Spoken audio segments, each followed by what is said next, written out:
सार्वजनिक कामं जी गावामध्ये येत आहेत किंवा परिसरामध्ये येत आहेत याचं तुम्ही टेंडरच का भरता? हा तुम्हाला नैतिक अधिकार आहे का? त्यांनी त्यांच्या ज्येष्ठत्वाचा मान ठेवला त्याबद्दल मी त्यांचे आभारी. जबाबदारी घेण्यापेक्षा ईश्वर तुम्हाला दीर्घायुष्य देवो, तुम्ही स्वतःच्या जीविताची स्वतःच्या कुटुंबाची काळजी करून जर ही काम आणली, ह्याचे ठेके कुणी घेतले, त्या कामाच्या माध्यमातून खरं मोठं कोण झालं? प्रत्येक ठिकाणी स्वतःचं नाव. बागेच्या बाहेर जी बाकडी, त्या बाकड्यांवर सुद्धा आपली नाव. साधा जिल्हा परिषद सदस्य एक आपली पत्नी, कशासाठी एवढी जाहिरात पाहिजे आणि कशासाठी, कुणासाठी? ज्या मतदारांनी आपल्याला मतं दिली त्या मतदारांचं नाव सुद्धा आपण आपल्या कपाळावर कोरलं पाहिजे. ही कुठली व्यक्ती ह्या राजकारणामध्ये प्रवेश केल्यापासून सगळ्या ह्या गोष्टी चालू झाल्या. तुम्ही गावात यायचं नाही, कुठलं काम करायचं नाही, कोणाशी संपर्क ठेवायचा नाही, ही कुठली कामाची पद्धत?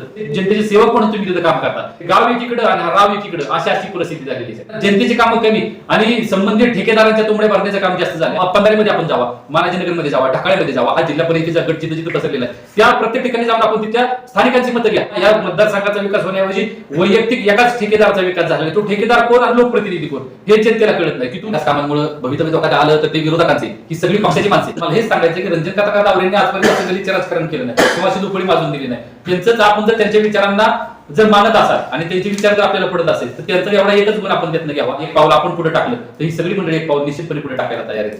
नमस्कार. माळेगाव पंधरे जिल्हा परिषद गटाचा विकास होण्याऐवजी फक्त वैयक्तिक ठेकेदाराचाच विकास झालाय असा दावा विधितज्ञ ऍडव्होकेट राहुल तावरे यांनी केलाय. ते माळेगाव बुद्रुक येथे आयोजित पत्रकार परिषदेत बोलत होते. यावेळी त्यांनी रविराज तावरे लाखे यांच्यावर जोरदार शरसंधान साधत आरोपांच्या फैरी झाडल्या. त्याचबरोबर जिल्हा परिषद पदाधिकाऱ्यांचे नातेवाईक असताना जिल्हा परिषद गटामध्ये येणाऱ्या गावांमधील विकास कामांची टेंडर का भरता? तुम्हाला तो कायदेशीर व नैतिक अधिकार आहे का? असा प्रश्न देखील उपस्थित केलाय. दरम्यान राष्ट्रवादी काँग्रेसचे सर्वेसर्वा शरदचंद्रजी पवार साहेब यांच्या गोविंद बाग या निवासस्थानी स्वतःच्या नावाची बाकडी ठेवल्यामुळे आपल्या पत्नी केवळ एका छोट्या जिल्हा परिषद गटाच्या सदस्या होत्या असे सांगत त्यांनी चांगलेच हल्लाबोल केलाय. चला तर पाहूयात नेमकं काय बोलतायत ऍडव्होकेट राहुल तावरे. मी संबंधितांचं क्लिप मध्ये ऐकलं की आमच्या साई कन्स्ट्रक्शनच्या नावाने आम्ही टेंडर भरलं होतं पण आम्हाला टेंडर मिळालं नाही. माझं असं म्हणणं, तुम्ही लोकप्रतिनिधी आहात, तुम्ही जिल्हा परिषदेची तुमची पत्नी प्रतिनिधित्व करते त्या मतदारसंघाचं. असं असताना सार्वजनिक कामं जी गावामध्ये येत आहेत किंवा परिसरामध्ये येत आहेत याचं तुम्ही टेंडरच का भरता? हा तुम्हाला नैतिक अधिकार आहे का टेंडर भरण्याचा? आणि जर तुम्हाला कायदेशीर नैतिकता ह्या सगळ्या गोष्टी जर आपण लोकप्रतिनिधींना या नात्याने बघितला तर आपण, माझं मत आपण टेंडरच का भरलं हा माझा पहिला प्रश्न आहे. ते तुम्हाला मंजूर झालं का तुमच्याच दुसऱ्या डुप्लिकेट एजन्सीला मंजूर झालं तो वेगळा विषय. पण तुम्ही मुळात टेंडर भरता, तुम्ही त्या प्रक्रियेत सामील होता, म्हणजे याच्यातूनच तुमचा दृष्टिकोन दिसून येतो. आपले वडील अशोक दादा यांनी रविराज तावरे लाखे यांना भाषणातून निषेध सभेदरम्यान आवाहन केलं होतं की हे कुठेतरी थांबलं पाहिजे, सबुरीचा सल्ला दिला होता. त्याच्यावरती पत्रकार परिषदेमध्ये बोलताना त्यांनी असं मत व्यक्त केलं की अशोक दादा असतील किंवा वसंतराव तावरे असतील या दोघांनी त्यांच्या जीविताची जबाबदारी घ्यावी.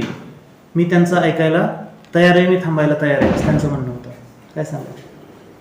त्यांनी त्यांच्या ज्येष्ठत्वाचा मान ठेवून त्यांचं मत प्रदर्शित केलं. पहिली गोष्ट, त्यांनी त्यांच्या ज्येष्ठत्वाचा मान ठेवला त्याबद्दल मी त्यांचे आभारी. दुसरी गोष्ट राहिली त्यांच्या जीविताच्या जबाबदारी घेण्याचा प्रश्न. आता त्यांच्या जीविताची जबाबदारी घेण्याची हमी हे माझे वडील किंवा वसंत बाबुराव तावरे हेच नाही तर त्यांच्या सख्या, त्यांची जो लाखेवाडा आहे, ह्या लाखेवाड्यातल्या कुठल्याही त्यांच्या सदस्यांनी कुटुंबातले गेले.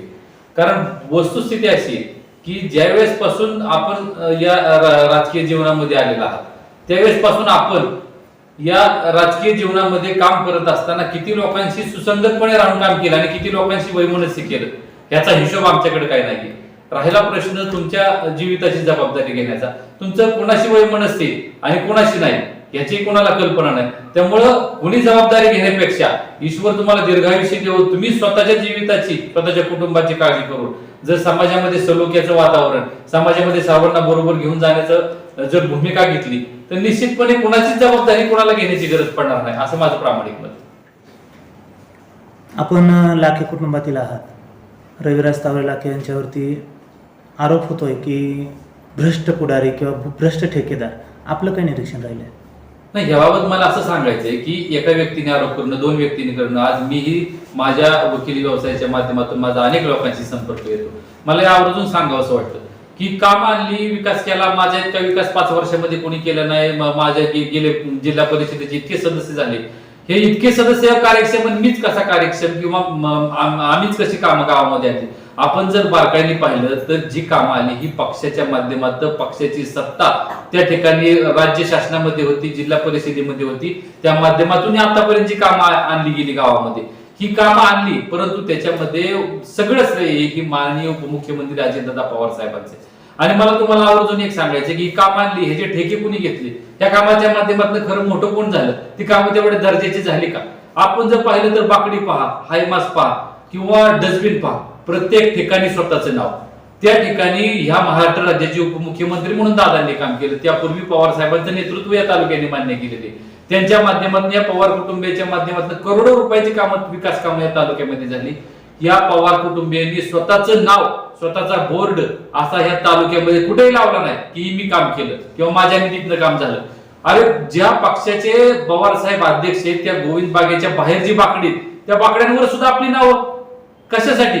त्या पक्षाचा साधा जिल्हा परिषद सदस्य एक आपली पत्नी, अशा या राष्ट्रवादी काँग्रेस पक्षाचे अध्यक्ष आदरणीय पवार साहेब यांच्या दारात जी बाकडी टाकली, याच्यावर सुद्धा नाव आहेत. मला काय पोलीस अधिकारी बंदोबस्ताला असणारे तिथं मला त्यांनी विचारणा केली की नाव कोणाचे, मला सुद्धा स्वतः शर्मेने मान खाली गेली की ज्या पक्षाच्या अध्यक्षाच्या दारात बाकडं टाकतो ते पण आपल्याला नाव टाकण्याची गरज का पडते? कशासाठी एवढी जाहिरातबाजी आणि कशासाठी, कुणासाठी? मग मला त्या ठिकाणी माझ्या मनातच असा एक प्रश्न निर्माण होतो की जर आपण अशी नावं टाकत असेल तर ज्या मतदारांनी आपल्याला मतं दिली त्या मतदारांचं नाव सुद्धा आपण आपल्या कपाळावर कोरलं पाहिजे, असं या ठिकाणी आवर्जून मला सांगावं वाटतं. आपण राष्ट्रवादी काँग्रेसचे कार्यकर्ते आहात. आज माळेगावचं चित्र पाहिलं तर एका बाजूला सर्व पुढारी पाहावयास मिळतात आणि दुसऱ्या बाजूला एक म्हणजे सरळ सरळ 2 गट पडलेले दिसतात आपल्याला. पण अशा परिस्थितीमध्ये एका गटाकडून दीपक बापू तावरे यांचं काम चांगलं आहे अशी स्तुती होताना दिसते, मात्र दुसऱ्या बाजूला त्यांना डॉमिनेट करण्याचा प्रयत्न केला जातोय. नेमकं काय? आणि हा मुद्दा कायम पुढे येतो की तुम्हाला जनतेने नाकारले तर तुम्ही घरी बसा, किंवा दुसरा मुद्दा असा पुढे येतो की मला तुम्ही घरी बसवा. हे बघा, यापूर्वी आता बंटीबाई यांनी ते आपल्याला स्पष्टीकरण दिलेले, दीपक बापूंनी दिलेले. मी तुम्हाला सांगितलं तसं साहेब, ही सगळी काम करणारी माणसं आहेत, ही जाहिरात कमी आणि काम जास्त अशी यांच्या कामाचं स्वरूप आहे. आणि जे 2 गट किंवा जे ज्या ठिकाणी दरी पडलेले आपण सांगता, ही दरी किंवा हे गट कशामुळे पडलेले आहेत, ही कुठली व्यक्ती ह्या राजकारणामध्ये प्रवेश केल्यापासून सगळ्या ह्या गोष्टी चालू झाल्या. आज माळेगावच्या राजकारणाचा इतिहास पाहता अशा पद्धतीची दरी किंवा दुखळी एकाच पक्षामध्ये, एकाच विचारांच्या लोकांमध्ये, एकाच पक्षाला मानणाऱ्या लोकांमध्ये कधी नव्हती. पण ही का निर्माण झाली याचं आत्मपरीक्षण खऱ्या अर्थाने करणं गरजेचं आहे. आपण जर पाहिलं की ही जी दुखळी किंवा ही जी दरी आणि एकच गट, गाव एकीकडं, गाव पुढारी एकीकडं. आणि गाव पुढारी म्हणजे कोण? ही गाव पुढारी या गावाने निवडून दिलेली लोकांचे प्रतिनिधित्व केलेली लोक आहेत सगळी. ही त्या प्रतिनिधी म्हणून हे लोकांनी काम केलेले. हे बघा, हार जीत निवडणुकीमध्ये ही कुणाली असते. आधी इंदिरा गांधी सुद्धा पडल्या होत्या पण परत त्या पंतप्रधान झाल्या.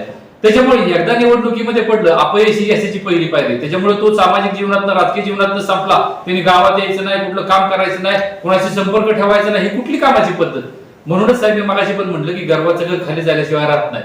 जो माणूस स्वतः गर्व करतो मी एवढ्या मताने आलो, तो एकट्याचं त्याचं श्रेय नाही, ते सामूहिक श्रेय होतं, ते पक्षाचं श्रेय होतं, तो पक्षाचा विजय होता. त्या पक्षाच्या माध्यमातून पक्षाच्या आणि जनतेचे लोकप्रतिनिधी म्हणून तुम्ही तिथं काम करता, जनतेच्या पैशाचे, जनतेचे सेवक म्हणून तुम्ही तिथं काम करता. ह्या भावनेने जर आपण काम केलं तरच या ठिकाणी जनता आपल्याला त्या ठिकाणी मानणार आहे. तुम्ही मोठं व्हा, तुमच्या मागं गाव येईल, परंतु तुम्ही सर्वांना संघटितपणे, सामूहिकपणे पक्षाचे प्रतिनिधी म्हणून काम करा. तुम्ही स्वतः मी म्हणून गावापेक्षा राव मोठा नाही, मला एवढंच या ठिकाणी सांगायचे. गाव, लोकप्रतिनिधी, गाव पुढारी, हे गाव एकीकडं आणि हा राव एकीकडं, अशी परिस्थिती झालेली आहे. त्यांनी वारंवार दावा एक दुसराही केला जातो त्यांच्या माध्यमातून की झेडपीच्या माध्यमातून प्रत्येक ठिकाणी काम झाले गावामध्ये. आपलं निरीक्षण काय राहिले आणि त्या कामाच्या दर्जाबद्दल आपलं काय मत आहे? नाही, जिल्हा परिषदेच्या माध्यमातून काम झाले म्हणजे अजितदादा पवार साहेब यांनी ह्या तालुक्याचा, या जिल्हा परिषद गटाचा विकास व्हावा म्हणून भरघोस निधी दिला. त्या निधीच्या माध्यमातून काम झालं. पण ते निधीच्या माध्यमातून काम होत असताना जनतेची कामं कमी आणि संबंधित ठेकेदारांच्या तुंबड्या भरण्याचं काम जास्त झाले, असा माझा ठाम आरोप आहे. आपण साहेब कुठल्याही जिल्हा परिषदेचे, अगदी माझ्या घराकडे जाणारा, म्हणजे मी आता एकनाथ नगर मध्ये राहतो, जयसिंग रस्त्यापासून माझ्या घराकडे जाणारा एकनाथ नगरचा रस्ता जर आपण पाहिला साहेब, तरी त्या रस्त्याच्या साईड पट्ट्याचं काम आज सुद्धा झालेलं नाही. नुसत्या मुरुमाच्या ढेकल्या टाकलेल्या तो मुरुम पसरला सुद्धा नाही. काही अर्ध्याच रस्त्याचं काम तसं पद्धतीने झालेले, ढेकल्या टाकल्या मुरुमाच्या, त्या पसरल्या गेलेल्या नाहीत. आणि आजही ते निकृष्ट दर्जाचं काम झालं. ही मी उदाहरण का देतो, मी त्या रोज रस्त्याने जातो, माझ्या घराकडे जाणारा रस्ता येतो. अशीच या मतदारसंघामध्ये अनेक ठिकाणची कामं आहेत. अनेक लोकप्रतिनिधी त्या पंधारेमध्ये आपण जावा, मानाजीनगरमध्ये जावा, ढाकाळ्यामध्ये जावा, हा जिल्हा परिषदेचा गट जिथं जिथं पसरलेला आहे, त्या प्रत्येक ठिकाणी जाऊन आपण तिथल्या स्थानिकांची मतं घ्या की कामं कशी झालेली आहेत आणि कामं कुणी घेतली. ही कामं सगळी गावचा विकास किंवा या मतदारसंघाचा विकास होण्याऐवजी वैयक्तिक एकाच ठेकेदाराचा विकास झालेला आहे. तो ठेकेदार कोण आणि लोकप्रतिनिधी कोण हे जनतेला कळत नाही, की तू लोकप्रतिनिधी का तू ठेकेदार आहे, आणि ठेकेदारीच्या माध्यमातून स्वतःचा विकास करतोय का जनतेचा विकास करतोय. आपण जर पाहिलं तर इथं सरपंच, एक माजी सरपंच आलेले आहेत, इथं सभापती स्वतः आहेत तालुक्याचे, ज्यांनी माजी सभापती म्हणून काम केले संजय भोसले साहेब स्वतः आहेत.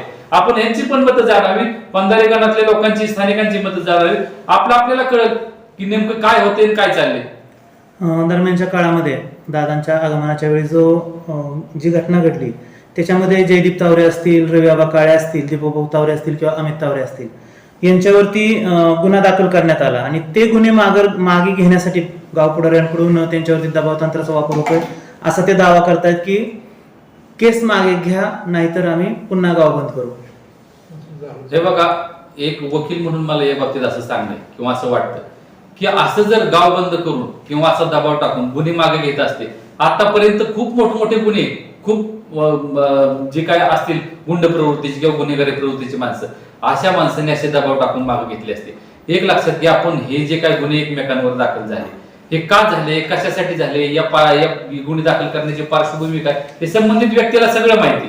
फक्त याचं कुणी भांडवल करू नये. झाला प्रकार तुमच्यावर जो काय प्रसंग ओढावला, या प्रसंगात आम्ही सगळे तुमच्या बरोबर होतो. ही बसणारी सगळी माणसं त्यावेळेस संबंधितांबरोबर होती की असा प्रकार झाला, दुर्दैवी झाला, ह्या घटना असा पुन्हा आपल्या गावामध्ये घडल्या नाही पाहिजे आणि ह्याच्यामधून ह्यांना जीवदान मिळावं, हे सगळ्यांनी ईश्वरापाशी प्रार्थना केलेली, सगळ्यांनी दवाखान्याच्या कामासाठी मदत केलेली पळत जाऊन. हे सगळेजण गाव अख्खं साक्षीला आहे, त्या ठिकाणी असणारी माणसं सगळी साक्षीला आहे.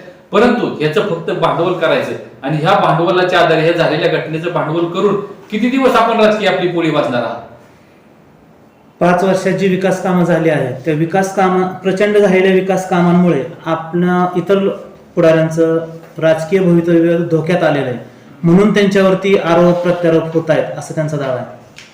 हे पहा, विकास कामांमुळे भवितव्य धोक्यात आलं तर ते विरोधकांचे, ही सगळी पक्षाची माणसे, राष्ट्रवादी काँग्रेस पक्षाला मानणारी, त्या विचाराने काम करणारी माणसे. जर भवितव्य धोक्यात येईल तर विरोधी पक्षाच्या लोकांचं धोक्यात येईल, विरोधी पक्षधारा असणाऱ्या विचारांचं धोक्यात येईल.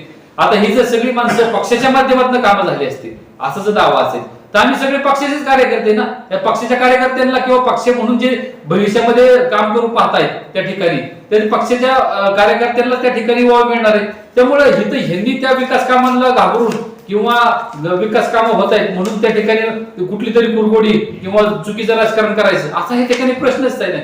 हा ही फक्त दिशाभूल करण्याचा एक प्रयत्न आहे त्यांचा.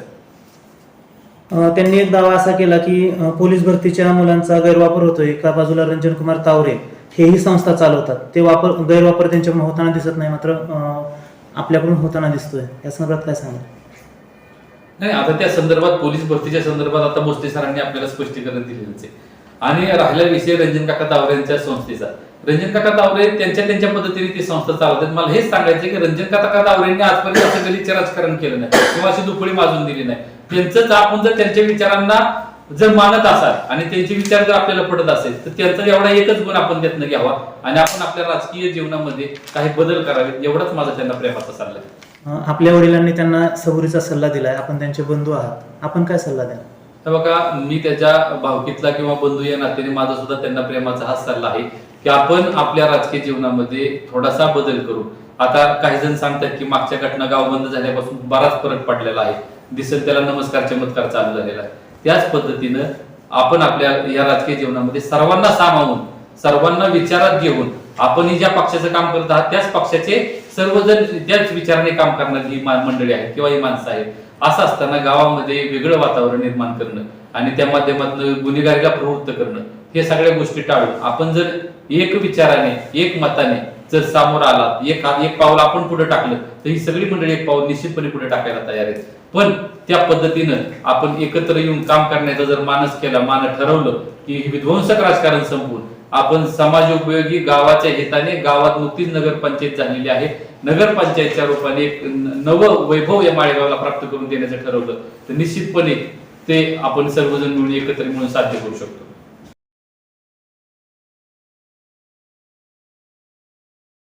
त्यांनी केलं